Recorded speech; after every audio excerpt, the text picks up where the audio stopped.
Internal devices. What is internal device? Internal devices are located inside the system unit. Most of them are connected directly with a board called motherboard, while others are connected through tiny cable. Internal devices क्या होते हैं? तो internal device, internal का मतलब ही होता है अंदर, अंदरूनी, ठीक है। ऐसे डिवाइस जो कंप्यूटर के अंदर होता है, सिस्टम यूनिट के अंदर होता है। उसमें से कुछ तो ऐसे होते हैं जो हमारे मदरबोर्ड से डायरेक्ट कनेक्टेड होते हैं, लेकिन कुछ ऐसे होते हैं जो छोटे छोटे केबल के थ्रू कनेक्टेड होते हैं। Okay. Internal devices are organized into following 4 categories. जो इंटरनल डिवाइस होते हैं उसको हम लोग 4 कैटेगरी में बांटे हैं: memory unit, processing unit, storage unit, or ports and connector. Okay, so let's know that first is memory unit. Memory unit क्या होता है, हम लोग इसमें ये देखेंगे. What is memory unit? So memory stores data and instructions. Memory has 2 major parts. यानी कि मेमोरी का काम होता है हमारे डाटा और इंस्ट्रक्शन को स्टोर करना। इसके 2 तरह के मेजर पार्ट्स होते हैं। फर्स्ट इज मेन मेमोरी, जिसे हम लोग रैंडम एक्सेस मेमोरी रैम भी बोलते हैं, and second is read only memory, जिसे हम लोग रोम बोलते हैं। So let's know that what is RAM. It stores the data we work upon and instruction or program for the computer. The result of processing done by the CPU is also stored in RAM. जब हम लोग कोई काम करते हैं, कोई हम लोग इंस्ट्रक्शन देते हैं कंप्यूटर पे या कोई काम करते हैं, तो उस समय जो प्रोसेसिंग का काम होता है वो सीपीयू में होता है।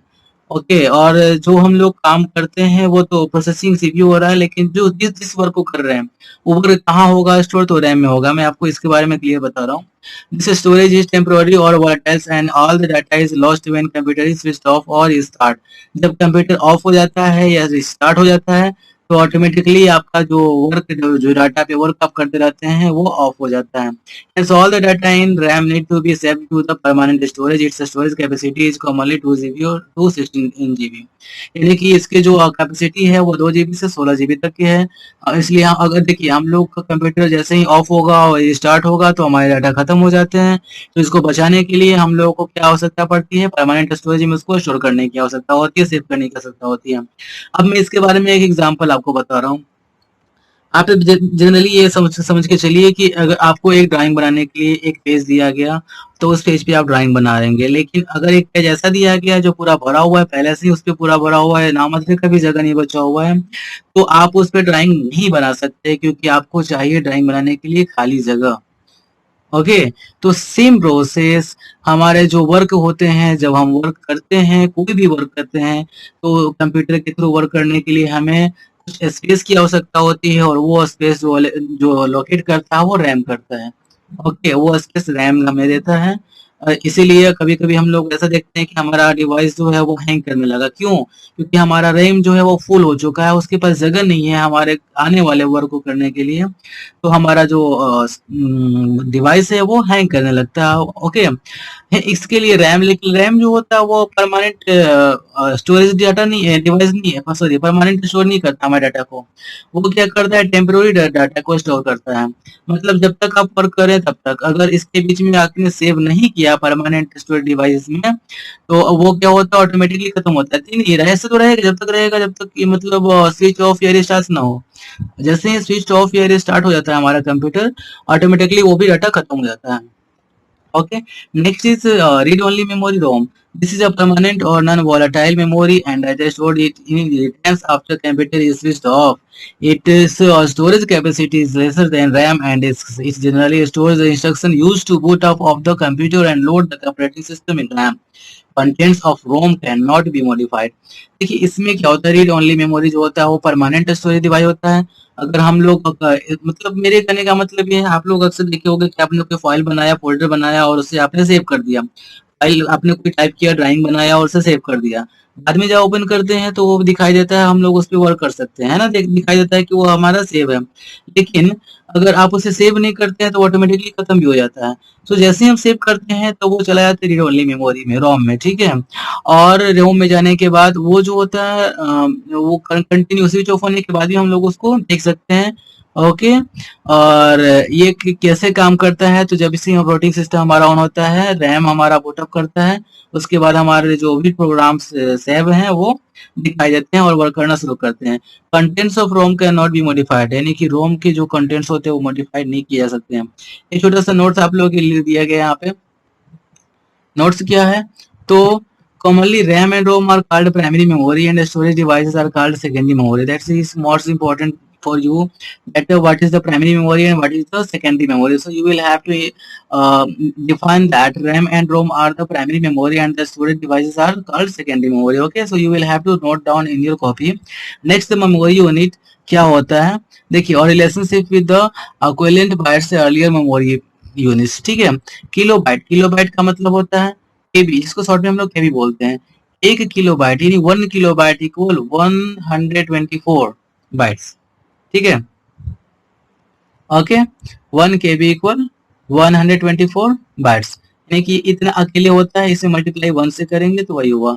मेगाबाइट, एमबी जिसे हम लोग बोलते हैं, 1 मेगाबाइट इक्वल 124 किलोबाइट इंटू फिर 124, यानी कि इसको हम लोग क्या करते हैं, इसको हम लोग क्या करते हैं, मल्टीप्लाई करते हैं। अगर हम लोग किलो बाइट में देखें तो यानी कि 124 किलो बाइट इक्वल 1 मेगाबाइट, ठीक है।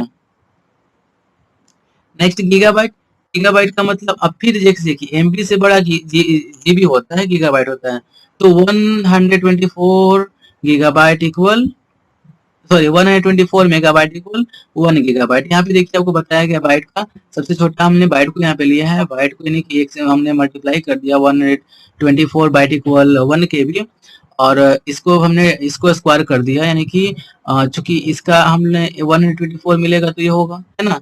सो लाइक दिस, ये जो है इसके अकॉर्डिंग हमने मल्टीप्लाई करते गए तो टेराबाइट, उसके जीबी के बाद टेराबाइट टीबी आता है।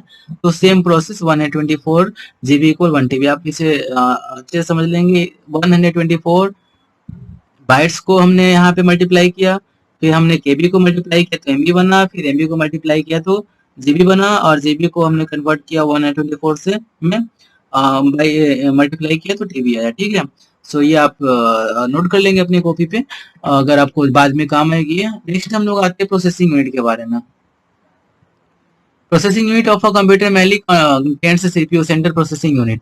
It is the brain of the computer. It processes all the data as per the instruction given. It has following two main parts.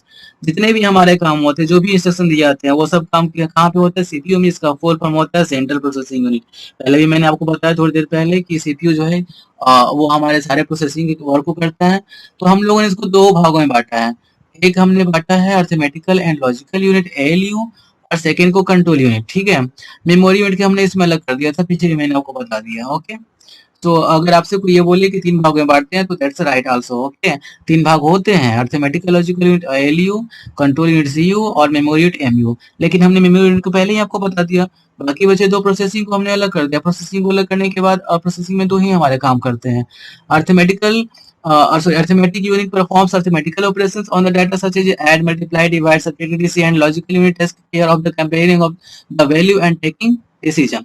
यानी कि ये अर्थमेटिक लॉजिकल यूनिट क्या करता है, ये हमारे अर्थमेटिकल ऑपरेशंस को वर्क करते हैं, ऐड करना हो, सब्ट्रैक्ट करना हो, मल्टीप्लाई करना हो, डिवाइड करना हो, है ना। और लॉजिकल यूनिट का काम क्या होता है, चूंकि ये दोनों एक ही चीज में है तो इसमें इसकी वैल्यू को वो देता है। जैसे मान लिया 4 इंटू 2 इक्वल कितना होगा, 8। 4 इंटू 2 इक्वल 8। तो ये जो है 4 इंटू 2 जो वर्क किया गया उसको उसने किया अर्थमेटिक अर्थमेटिक यूनिट, ठीक है। और लॉजिक यूनिट क्या किया, उसको हम लोग को आंसर बताया कि 8 आएगा। Okay, next is control unit. Control unit ensure that all the operations performed by ALU are completed as desired. It also controls how data should reach from the memory of ALU and from ALU to the memory of the computer. Control unit ये ensure करता है कि आपने जो ALU से work किया वो complete हुआ कि नहीं है, और जैसे it also control how data should reach from the memory to ALU, memory से आपके अर्थमेटिकल लॉजिकल यूनिट तक कैसे वो पहुंचेगा, ठीक है। And from the ALU to memory, और फिर आपकी एएलयू से मेमोरी तक कैसे जाएगी, यानी कि ये क्या काम करता है, ट्रांसपोर्ट का काम करता है। आप ये कह सकते हैं जनरली कि आपके, या फिर मैसेंजर का काम कर सकता है, आपके मेमोरी यूनिट से एएलयू में भेजना, फिर एएलयू से आपकी मेमोरी यूनिट में लाना। ये सारे काम जो होते हैं वो कंट्रोल यूनिट का होता है, ठीक है।